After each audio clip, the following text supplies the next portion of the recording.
Oh, by the way, I'm going to record the call because that's been a request for a lot of the participants. So I may, I'll start recording from now. Okay. All right, Chad, you're next. Hi, everyone from Toronto, Ontario, Canada. Hi, Lorenzo. I know you're just a few blocks down from me. This is a great way to connect during these very difficult times. And I'm a conductor pianist. I just finished my doctorate at the University of Toronto in orchestral conducting. I've done a lot of contemporary music. I wouldn't say I'm a specialist by any means. I'm definitely here to learn. I'm here to broaden my repertoire. Just, gather some inspiration for how best to share with my orchestras and with other people, to spread the word. And I'm looking forward to learning a lot. I'm also sharing a presentation on Thursday on Salvatore Sciarrino. I did a Canadian premiere here of his opera, and I hope you are there for that. Thanks. Great. Sunny, you're next. Hello, everybody. My name is Sunny Xia. I am currently in Phoenix, Arizona, about to start my studies with Jeffrey Meyer. And I spent 5 years in Cleveland before this, studying conducting and violin. And I've done a fair amount of new music in my 3 years of conducting. And oftentimes I find that I'm in basically uncharted water when it comes to contemporary music. And that means that I feel like as conductors, we are not trained to approach new music in the way that we are in traditional classical music. And I'm often caught between the dilemma of not knowing how to approach a piece, not knowing what to look for when I'm presented with a colleague's piece, and having to come up with a performance of quality.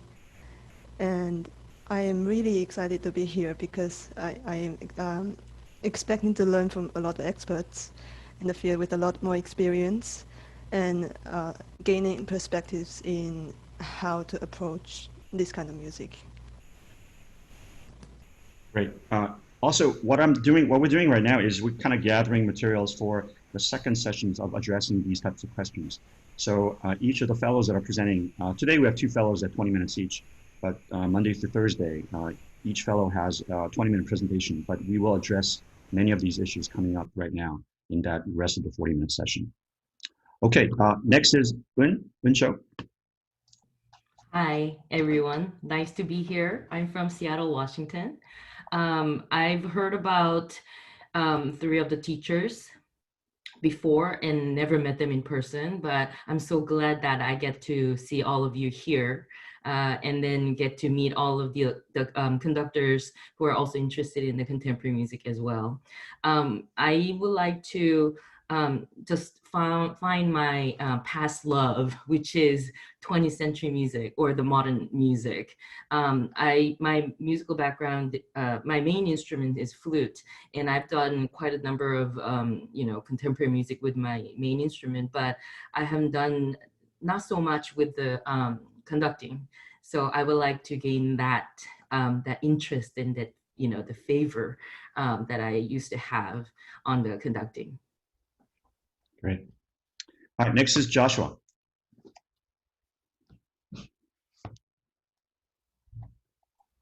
Hi, everyone. My background is mostly in violin and viola. I've been playing in orchestras for about 18 years and most recently started pursuing conducting. Even though I've been playing in orchestras for 18 years, there's been very little modern music, if you want to call it modern music, programmed that I've played over 18 years. So I'm looking to learn more and as someone else mentioned, how to approach the score and how to best go about in an efficient manner, but in a creative manner when I actually get in front of an orchestra and present some of this music. So I'm really looking forward to learning a lot this week. Thanks for having me. I appreciate it. Thank you. All right, Marco, you're next. Hello, everybody. My name is Marco. I'm Italian, but at the moment I live in Copenhagen, Denmark. as you can see from the back. I already experienced the Cortona session some years ago, and I'm back because for two different reasons. The first is probably the fact that I had great results in my conducting after meeting Chris. And after some years, I said, well, I just would like to meet him again and get some feedbacks and be inspired. And the second thing is my interest in contemporary music. I do believe that I'm really interested in programming, how to program new pieces with historical, like, let's say, main repertoire pieces, so to have a sort of whole history during the performance. But I believe I don't have enough tools to choose the right piece and to combine them properly. So expanding my knowledge and getting to learn from all of you at the same time and getting to hear new composers. And in this moment, I believe it's really important, especially in this circumstance where actually, in a way, there's a great resource because ensembles are smaller, at least here in Denmark. We are performing now, and I'm coming right from Italy, where they have this string concerts and, you know, one stand, each players and so on. But of course, we need to know what to propose in order to use this as a resource and not as a limitation. So yeah, I'm really looking forward to this week. Thank you, Marco. Garrison, you're next. Hi, my name's Garrison. I grew up in Georgia and I'm living now in Denton, Texas. More than anything, I'm looking forward to just learning from the faculty and the other participants this week, but I'm, specifically interested in how the role of the conductor is changing in today, but all throughout contemporary music. And yeah, that's the main thing I'm most interested in. So it's great to meet all of you. Nice to meet you. Lorenzo. Hello. Well, my name is Lorenzo Guggenheim. I'm from Argentina, currently, as Chad said as well, in Toronto. I'm doing my doctorate here. I'm really looking forward to be part of this, as it's been many years that I've already wanted to apply for Cortona, and there were things usually going on at the same time. So I'm really happy to learn from our three amazing faculty members, but at the same time from all of you and your experience and how to deal with what's ahead of us. So I'm really excited for that. Welcome. Christine. Hello, my name is Christine. I am a clarinetist and conductor. I just finished my studies at École Normale de Musique in Paris, and also a perfection, prix de perfection, at the Conservatoire de Versailles. The reason why I really wanted to do this course and to be able to learn is because in France, we learn a lot of French repertoire. And so I want to be able, it's very French, so I want to be able to expand my knowledge and to be able to learn more about contemporary music. And not only that, but be able to just expand my knowledge of maybe with everything that people have said about the different types of situations that we find ourselves in with the COVID, being able to find different ways, innovative ways to be able to program exciting programs, to be able to engage with people in a way that we haven't before. And that's something that I'm looking forward. Great, welcome. I think if more countries took the stance that France does of really looking to champion their own composers, that we would all be in a better place. So I think there's pros and cons. So, Nikhil.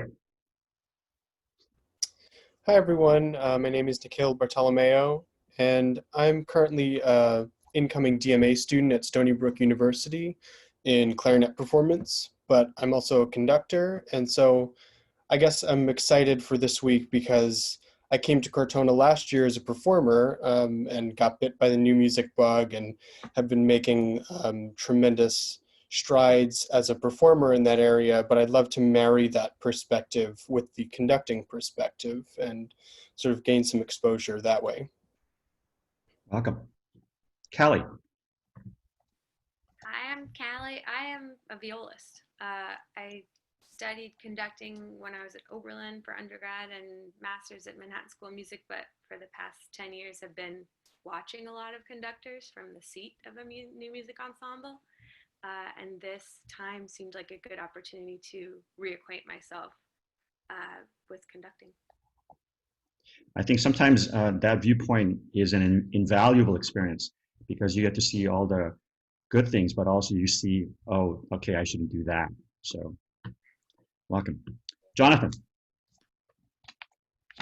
Hi, I'm Jonathan Spatola-Knoll. I'm a conductor based, I guess, about an hour outside of Seattle, Washington. I'm also a musicologist, violist, and collaborative pianist.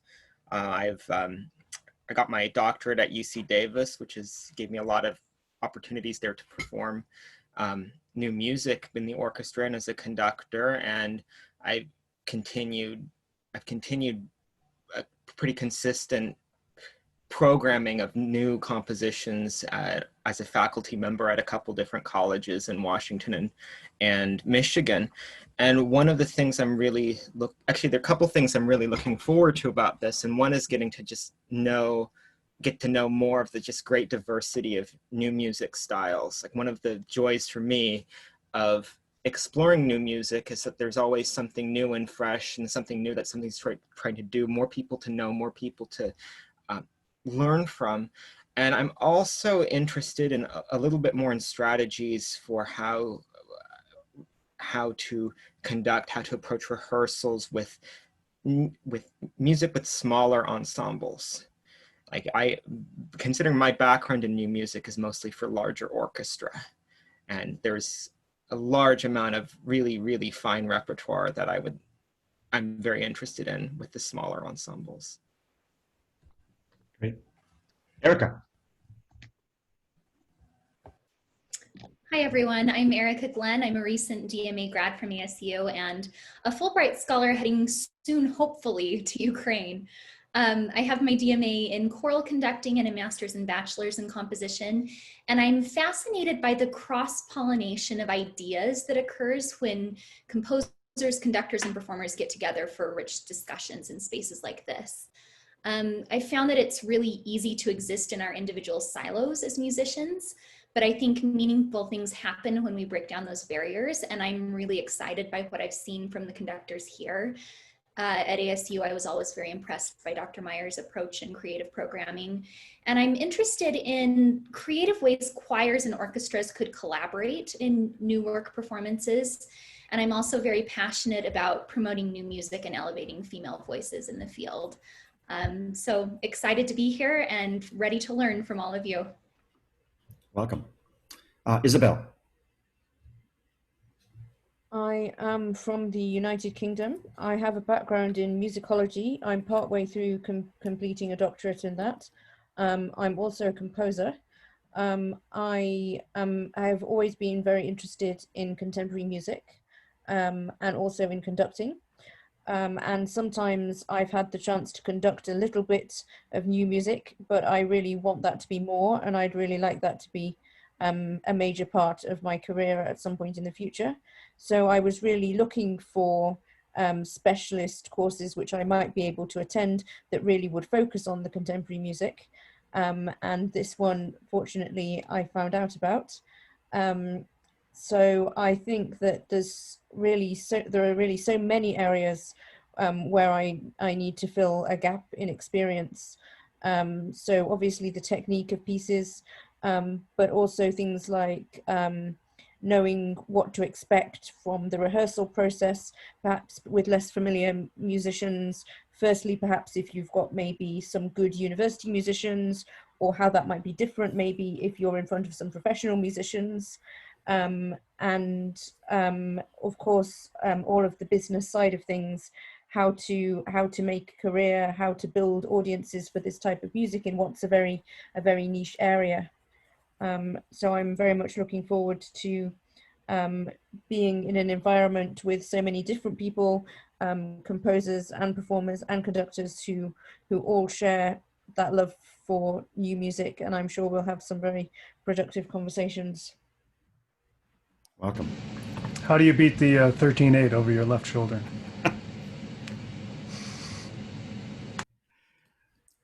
Naomi. Hi, everyone. I'm Naomi. I'm also in Canada. I'm in Winnipeg on Treaty 1 territory, right in the center of the continent. And I work here as assistant conductor at the Winnipeg Symphony.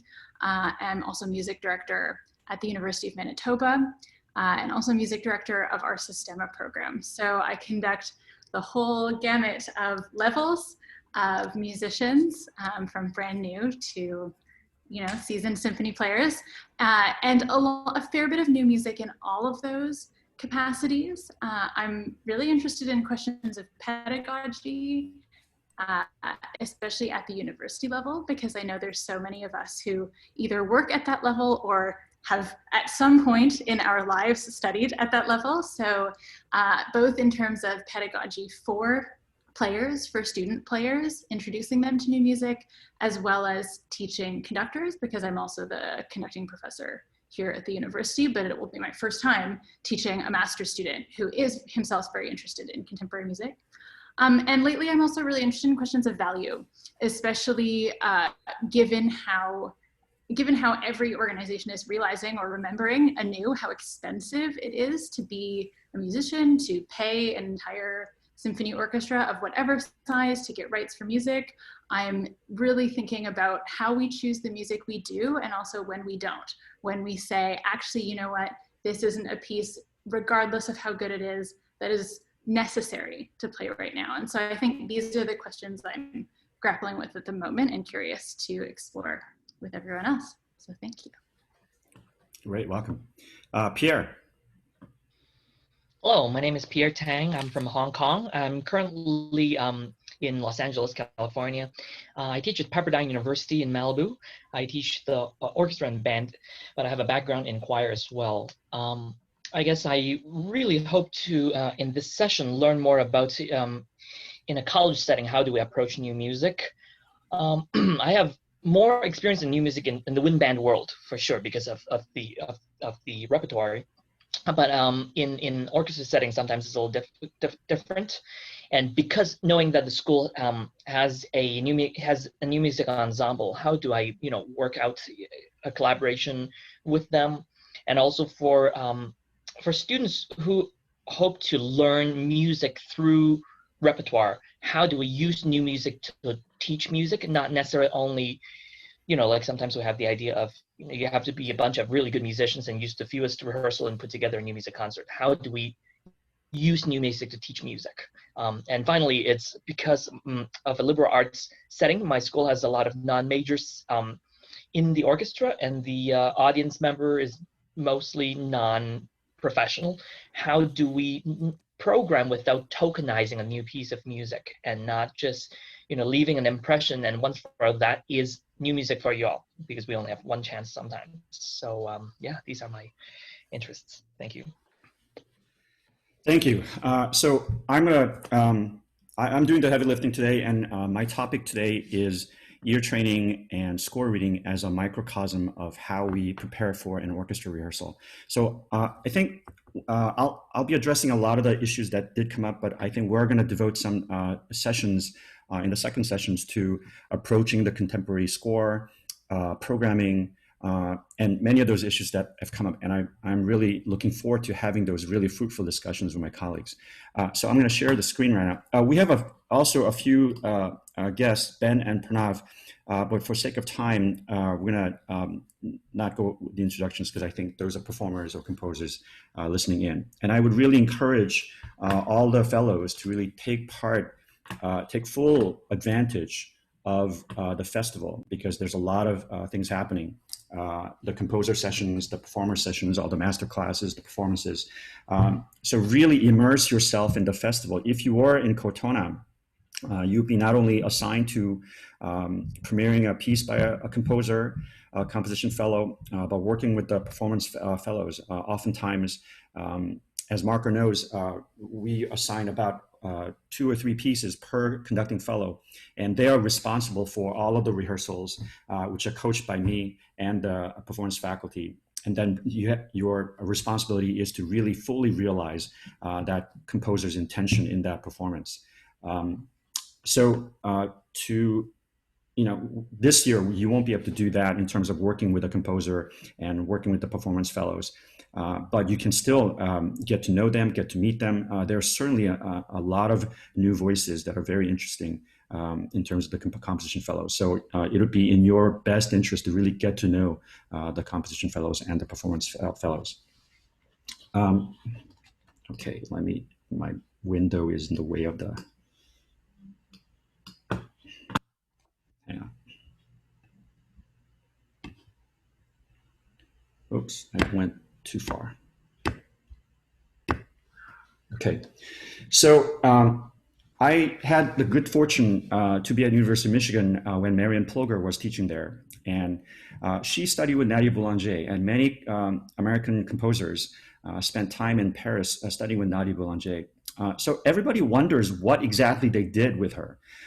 So from what I can tell from my interaction with Marianne Ploger is that they did a lot of score reading, open Bach chorales, and a lot of ear training. So why is ear training and score reading, and I bring this up as a first topic of issue, is because in the past I've encountered many young conductors who look great, but their ability to hear things is really wanting. And I think if you are conducting traditional repertoire, you might be able to get away with not really being able to read the score because you have access to YouTube videos and recordings and whatnot. But I think if you're faced with a premiere, one of the things that a lot of conductors, I think, shy away from contemporary music is that they'll be found out if they lack the ability to actually synthesize a score and digest the score. So one of the things that's really crucial is your ability to imagine the piece orally in your head and execute that with an ensemble. But this ear training and score reading skills that we have is, of course, we want you to have these skills and be able to hear the piece and read an open score because of all the transpositions.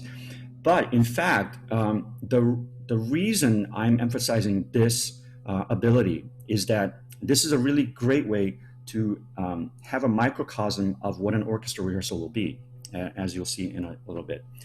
Because what you want to do is to try to recreate all the skill sets that you need in an orchestral rehearsal before you encounter them in person. So an instrumentalist will be able to practice their scale, do the arpeggios, and do all the things that they need to do before going outside to the public, before being in front of other musicians and ensembles. But often with conductors, we sort of spend time on our own. And then when we get in front of the ensemble, in fact, we may not have been practicing correctly to be able to pull off those skills. So I have seen countless examples, myself included, where I get in front of a group and I realize, holy cow, I have no idea how this piece goes. And then as the rehearsal process goes, that's when I'm sort of learning the sound aspect of that piece and going, oh, okay, so now I have to respond to it this way, rather than working all that out in the practice room. So you really need to have a rigorous training regimen that allows you to work on things before you get in front of people, before you get in front of an ensemble. So I will send this PowerPoint as a link to everybody, so you have all the links. But basically, the Riemann Schneider Open Score Bach chorales is the book we use, the Morrison Ferguson Preparatory Exercise in Score Reading, the Manuel Pratique. So obviously, if you're trained in the Juilliard or the French system, you'll be well familiar with the Dandolo system. Robert Starr had rhythmic training. So all of these books, I put a link into so that you'll be able to find them very easily. Okay. All right, let me go back to.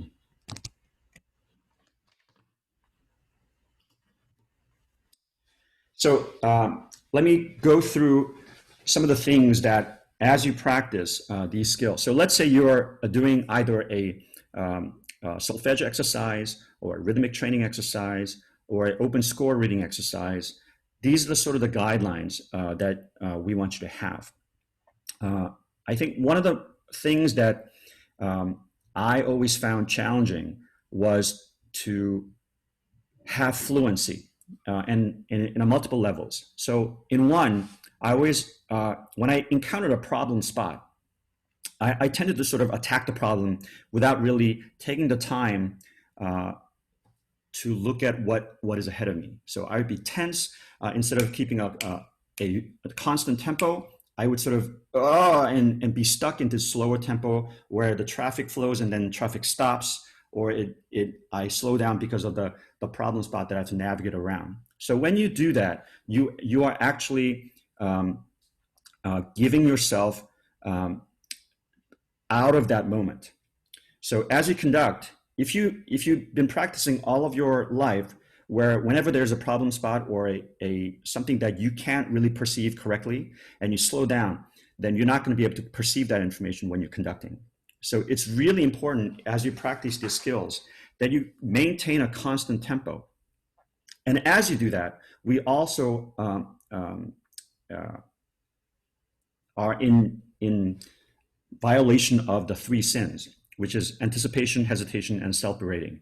So for example, let's say you're going through a dandola exercise, and then you know there's a spot where, because it's a fourth or sixth that you're not as familiar with the seconds or thirds, then you start to anticipate that moment rather than actually looking at the notes and hearing the notes that you're saying at that moment. So in real time, as you would go through the solfege, part of your brain is thinking about what's coming up ahead. So in that moment, your ability to pay attention to what's happening goes down to about 20%, and then you'll probably make a mistake.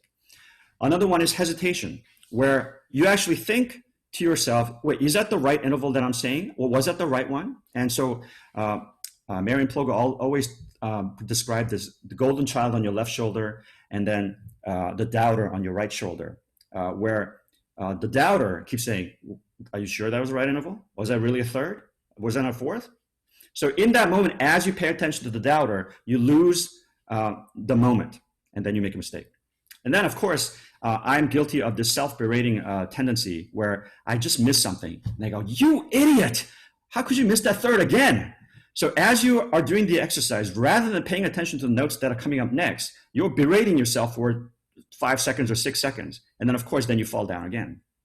So as you do these anticipation, hesitation, self-berating, then your body becomes more tense. Your inner traffic of chatter in your head is louder and louder so that you can no longer pay attention to either the solfege or the notes or whatever is happening in front of you. So remember, all of these exercises are designed to recreate what you're going to be facing in a rehearsal. So anticipation, hesitation, self-berating, reducing tension, reducing inner traffic. These are all skills you have to cultivate when you're in front of the orchestra. So as you do these exercises, you have to be in that Zen mode where you are not anticipating. You're not thinking about, oh, that violist is going to be sharp again. Or you're not hesitating because you're thinking about, wait, what was it? Was that the right note? Did they play? Was that out of tune? Were they sharp or flat? And of course, self-berating goes both outwardly and inwardly, right? We've all played under conductors who are so negative in their energy towards the orchestra. The temperature of the room basically goes south in terms of the orchestra wanting to make music together, right? And so that kind of self-berating in terms of to yourself and towards the orchestra is not productive. So how do you reduce these things, right? How do you achieve fluency? How do you not fall down and make these way of blockage, right? So all the time, Marion Ploga talked about, whether it be eighth note equals 100 or a quarter equals 100, have a metronome going all the time so that you start to have a physical memory of that tempo. And then what she started to do was, once I had about 2 months with her, then she would say, okay, now do 96 as your constant practice tempo. And then next week, it'll be 104. So that you start to really physicalize those tempos. So she was working at me at multiple levels in terms of teaching many different set scales.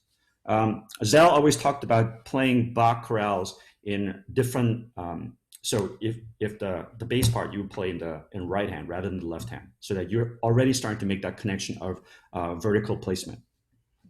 And then, so let's say you're doing an open Bach chorale, right? So what you don't want to do is have a passage and then play it perfectly, because that means you're not really pushing the boundaries of your ability.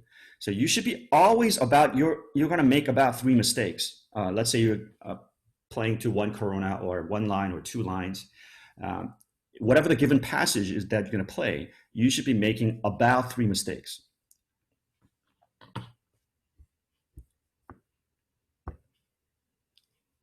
So here's a part of how to actually do the exercises. So, I mean, I have a son who's 11, and there's a spot in his piece that he makes the same mistake over and over, right? And so we do the same thing. And I always tell my students about check the pool, whether there's water in the pool, rather than jumping into the pool without checking whether there's water in it, right? So you do let's say you are taking a 1-line single voice soprano line of an open Bach chorale. What you would do is you would just scan for 30 seconds. And I have a little timer, egg timer next to my piano. And you would say, okay, in 30 seconds, in silence, without getting a reference pitch, you imagine and go through the passage. And you have to go through it in a little bit faster than real time because the passage might be longer than 30 seconds. But in the beginning, maybe just do 1 line so that you can actually, in real time in your head, go through the passage in 30 seconds, maybe twice. And then identify, probably, I'm going to make a mistake in these 3 spots, and then write it down. And so now you have a record of what you predict is going to happen. So you're starting the process of hacking your brain of how you perceive what your brain perceives. And most people are terrible at perceiving what their brain perceives.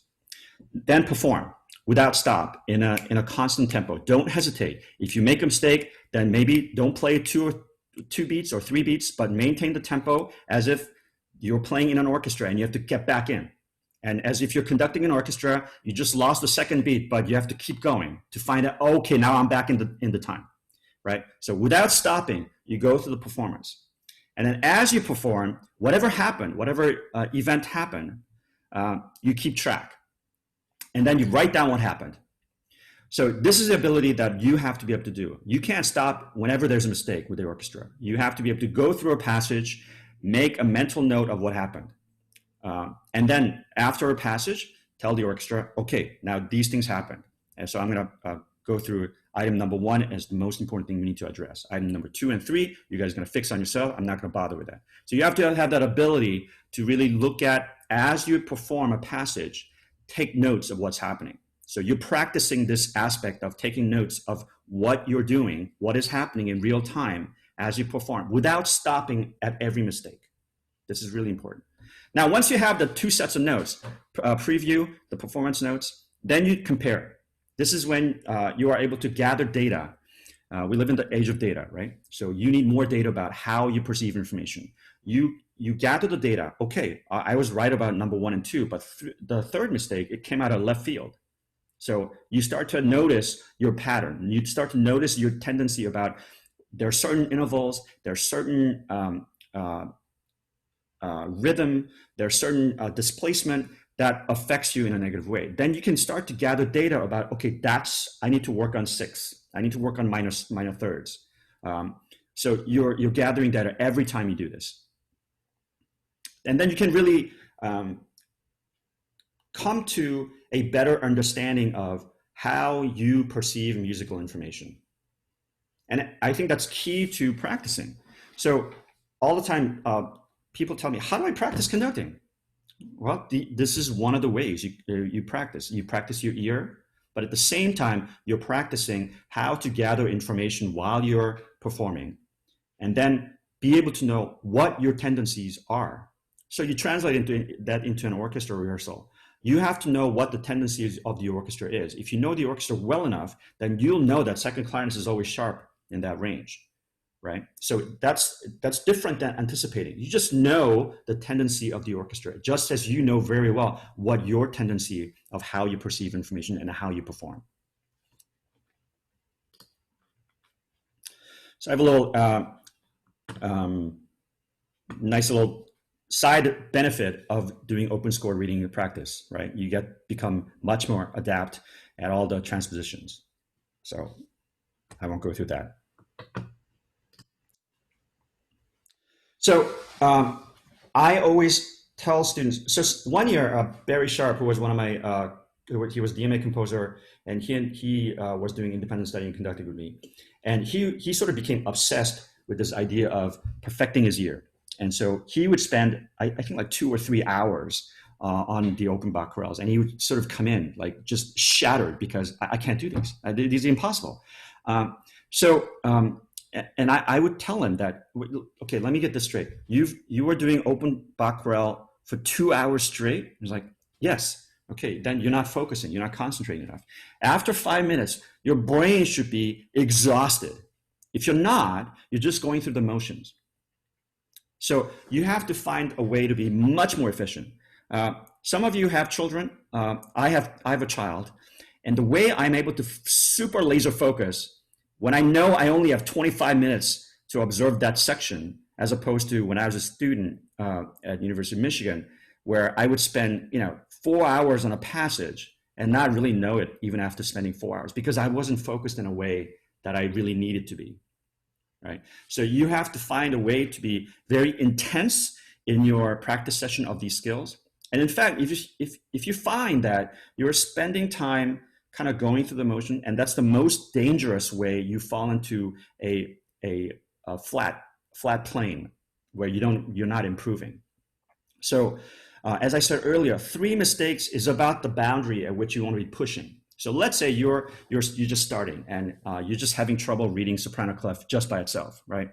Then you make the passage shorter, maybe just 2 coronas, two fermatas worth of open chorale, single line, right? And then if you're still making 3 mistakes, then you make it 1 corona.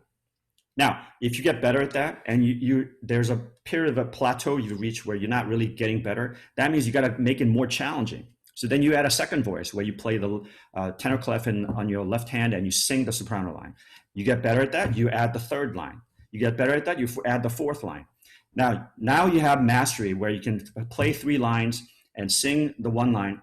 Okay, now you start moving around. So after each fermata, you jump to a different voice and you switch voices. Now you're getting good at that and you're not making any mistakes. Now you go every beat, you jump to a different line. All right, I'm not there yet. Hopefully I'll get there soon. But that way you're constantly pushing your boundaries of your upper limits. And of course, I'm going to constantly remind you about fluidity and constancy. So don't hesitate, don't anticipate, don't berate yourself, don't stop. If you make a mistake, keep going, where you don't stop the tempo. So when I was a student in Michigan, I would take a weekly lesson with Marion Plogger, and then she would assign another student who's taking the lessons, and we would do our exercises together. And it was sort of like an accountability partner. It's like having a prayer partner. It's like, so it's somebody who you can practice all of these skills with. There's a reason there's 2-part or 4-part piano versions of all Beethoven symphonies, because that was a model. Conducting students played things together. So we should be doing that, especially in this time. You can do interval tracking, vertical and horizontal. So for example, one person would just start with playing 1s and 2s, minor second, major seconds on the piano, and just sets of 6, sets of 12, sets of 18. And then the other person would just name it in real time. 1, 2, 2, 1, 1, 2. And then you expand the interval tracking both vertically and horizontally. I've included conducting pattern worksheets. He was on a webinar a few weeks ago and gave these beat patterns and conducting patterns. These are great exercises to do with accountability partner. So I'll leave that in the link in the PowerPoint. I'm starting to run through it because I see that the hour is coming to really end, but so now the downfall of these exercises is that they're all tonal. So just before you guys came on, Tim and I talked about where these exercises, although great in terms of preparing you to conduct tonal music, may seem like it's not really useful for contemporary music. And I would argue that it is very important, because you're going to still encounter intervals. You're going to still encounter horizontal lines. You're going to still encounter vertical lines that you have to be able to hear. right? So all of these Bach choral exercises are in the context of harmony, right? Where there's a tetrachord shift and being able to hear what chord you're in, what part of the chord you are in, whether you're the third or the fifth, all of that. But all of that skill is very important because it starts to open up your ear to be sensitive. So just as an example of this living in the moment and tasting each note. Once I started doing these horizontal intervals, fourths and fifths, right? So fourth have a gravity that pulls down, and then fifth have a sort of an open quality where it expands, right? And all of the intervals will have that one-way direction, right? So once you start to become aware of that and you start to have a physical sensation of those intervals, then you start to taste these intervals differently. As you conduct, as you sing, you'll hear the intervals and the intent at which these intervals are being used. And if the composer is being really sensitive to that tendency of different interval directions, different pulls, magnetic pull, gravity pull of each interval, you're going to sense that sense of push and pull in between horizontal and vertical lines. 2, if you're able to hear the score as a result of these exercises, and this is a skill where if you stop doing them, they'll go away. So the more you do it, the more you spend time, your ear will become more acute, more sensitive to being able to hear and imagine the interval that you need to hear orally in your mind's ear. And so, everybody talks about Beethoven walking around the woods, thinking about and composing sketches. Well, you're going to be able to do that if you're able to realize the piece in your head. I know I'm ready to rehearse the orchestra if I can kind of walk without the score, and I'm not necessarily memorized at this point, but I can kind of go through in my mind's ear and jump from line to line all the way through the score. I might not know exactly the correct orchestration, but pretty much I can jump from line to line and go through the piece in my mind's ear without the score. Then I know I'm ready for the rehearsal. But if you're not able to do that, you're not ready, because your head will be in the score, not out of the score.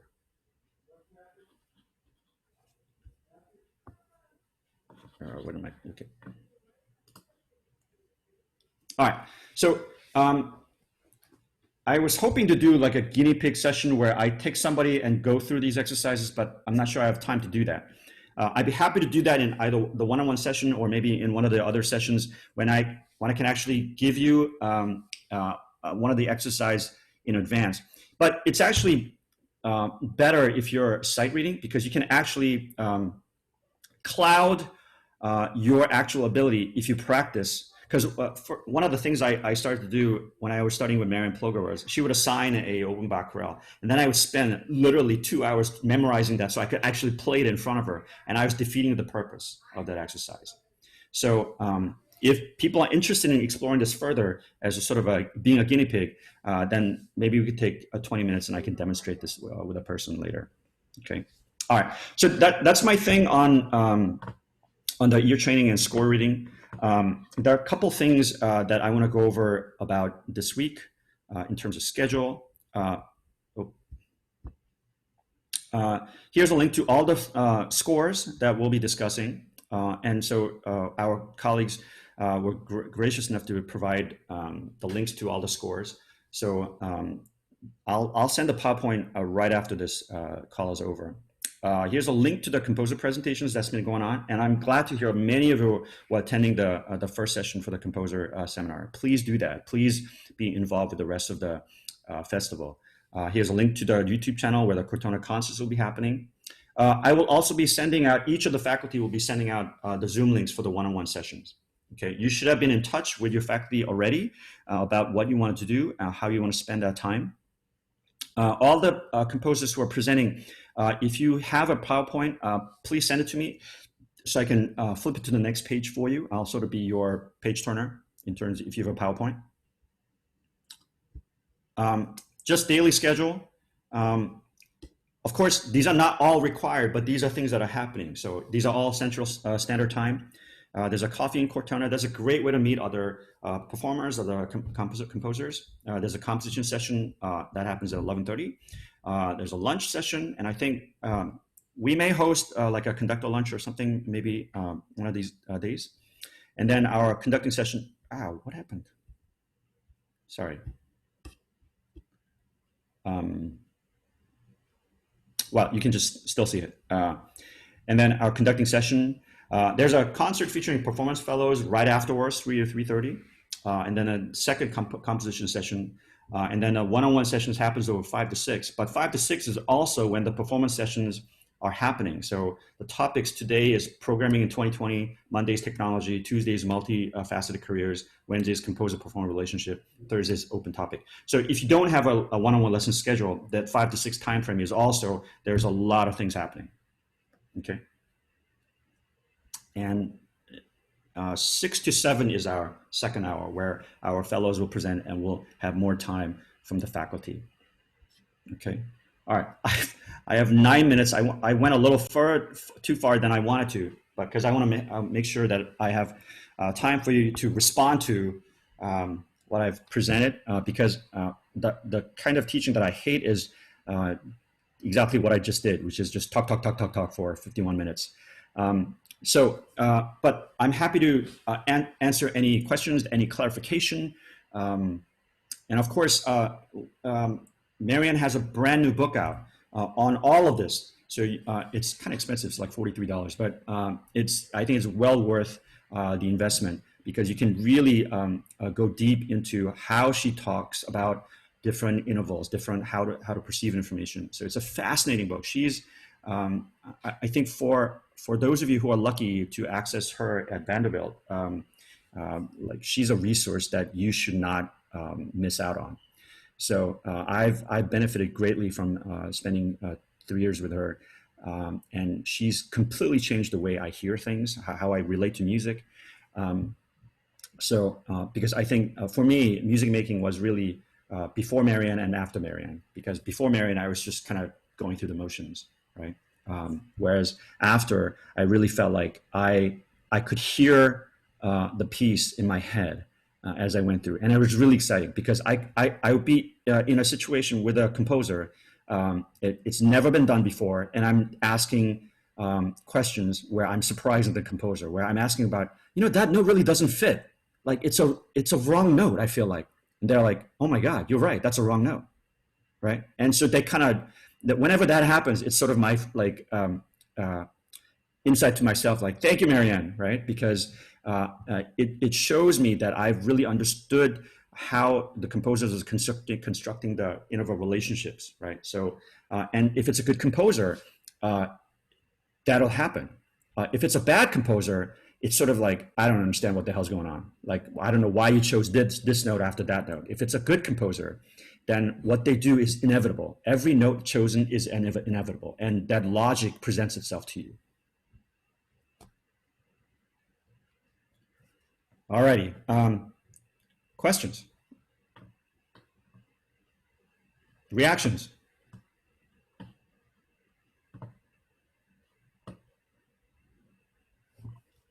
Kelly. I did have a question, maybe this is more general, based on the study guide you sent, and wondering if there will be some kind of schedule so we'll know which pieces will be covered in what session, or kind of know what we're getting into. So let me just make sure.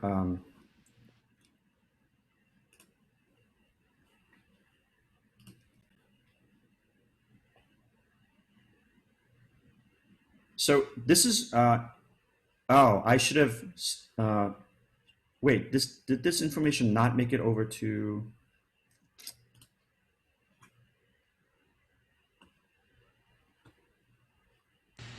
Chris, should we fashion one just for the conducting sessions? What I'll do is I should have populated this spreadsheet which you have access to, and I forgot to update the conducting session info. So I'll update that so that the planning spreadsheet matches what you have access to. I'm sorry, that was my oversight on my part.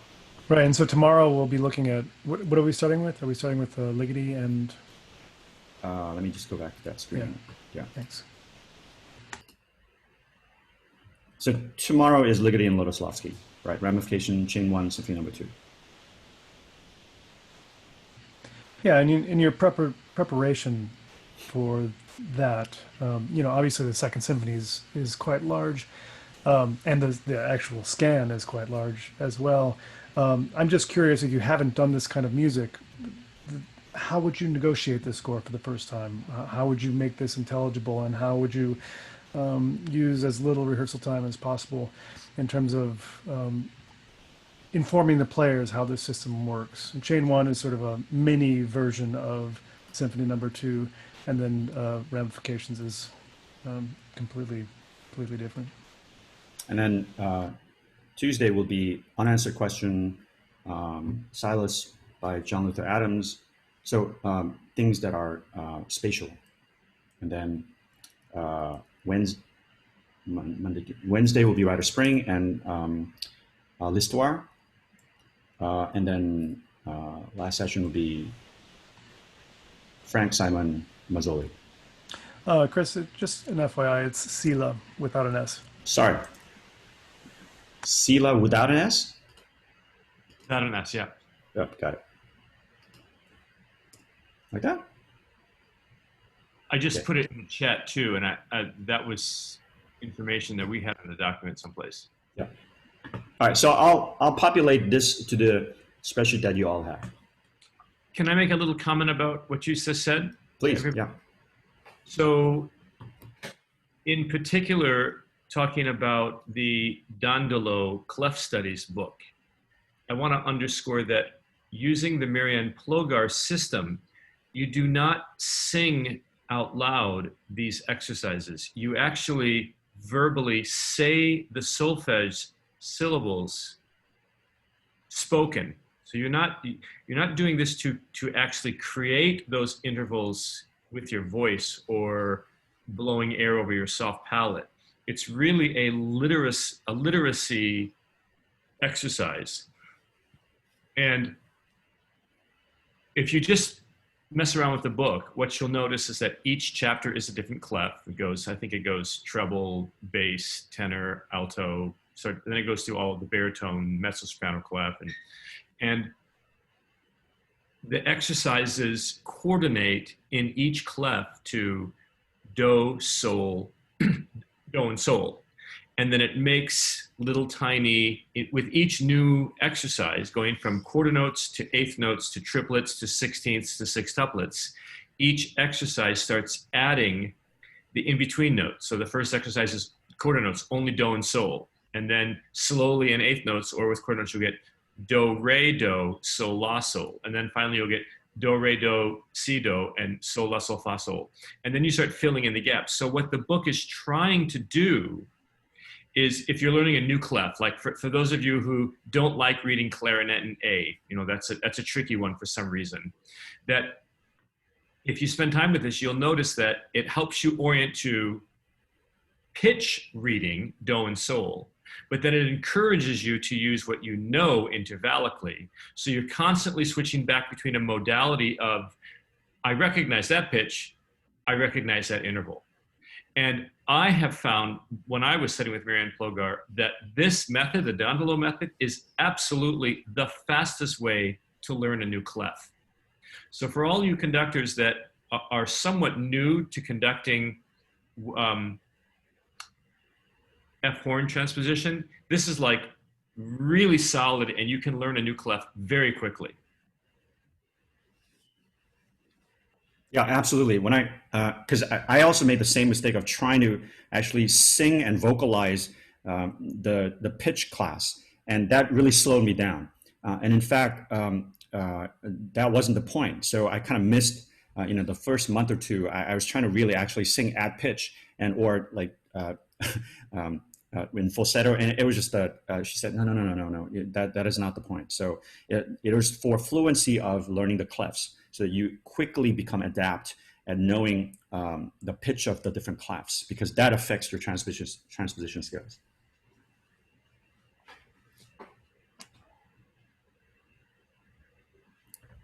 Christine, you had a question? No, I was just asking her if, I was just confirming what Tim was saying. I mean, none of these exercises are actually sung. And right. Even the repertoire ones, Christine, you don't sing those as well, correct? So you'll find, yeah. So Although, you'll find then. When I was at pre-college Juilliard, there were these bastard like 7-year-olds who would be singing the Mendelssohn in solfege at pitch, and of course I'd just be like, "Come on, man!" And of course the Marianne, when she taught at Michigan, it was in a little house, and you always were asked to sit about 20 minutes of the previous person's lesson, and so the previous person for me were these two fifth graders, twins, who were like way ahead of me. So I would just be like, why is she? It's just humiliating, right? So, yeah. Ubaldo, you had a question. Yes, two questions. The first is, as you were going through the pieces and the schedule of the pieces, I saw Takamitsu listed. I just went to the folder. Takamitsu is not in the folder. So then I think that's Which not. Takamitsu score did you want? Are we doing Takamitsu? I don't think we're I doing think that's a any remnant. I think because we deleted some pieces knowing that we couldn't cover all the pieces in depth. So I think it's safe to say that Takamitsu is not. Don't worry about the Takamitsu. I am relieved. So the session that involves John Luther Adams Sila and the Ives,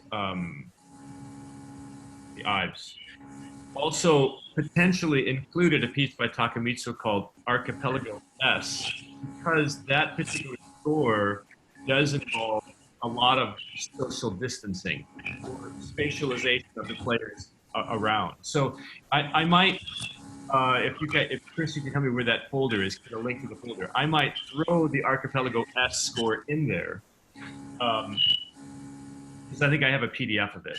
Okay. We can reference it in terms of spatialization problems or issues.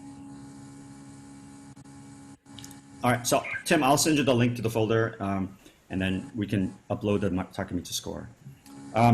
Just one reminder, all the one-on-one folks, please get in touch with your faculty member in terms of the content. For example, Marco has already emailed me about like videos he wants me to look at, and what he wants to discuss. So you should be doing that with your each one-on-one session that you've been assigned to, so that the faculty can either have the videos ready to look at or whatever. And then please also take care of the payment of those individually with those faculty members. Okay. And Christine and Ubaldo, I'll send you a Zoom link via email right after this. And I'll just send you one link, and then I forget who's first, but the other can just come into the meeting group at your time. We can overlap. We can do a Marianne Plogar overlap. And same with folks. I will send out the Zoom link for the one-on-one sessions who's scheduled for me, and Jeff will do the same, I think. All right. Okay, so we're very much looking forward to our second session this afternoon. I have the PowerPoint from Erica. Is someone else going to send me a PowerPoint, or you don't need a PowerPoint? I'll send that to you later, Chris. Great. Okay. I was planning to. I was wondering if there's a way that we can turn the pages ourselves. If that's yeah, of course. Right. You're welcome to that do might that. be Yeah. easier. I'm not so sure if I'll be able to send the PowerPoint with That's all the fine. files and all of that. Yeah. So what I'll do is I'll just transfer the co-hosting to whoever's presenting. Yeah. But if you need somebody to page turn, I'll do that as well. Okay. All right. So that's a wrap. Awesome. Thank you. Thank you. Great. Great to meet you all. Thank you. Great to see all of you.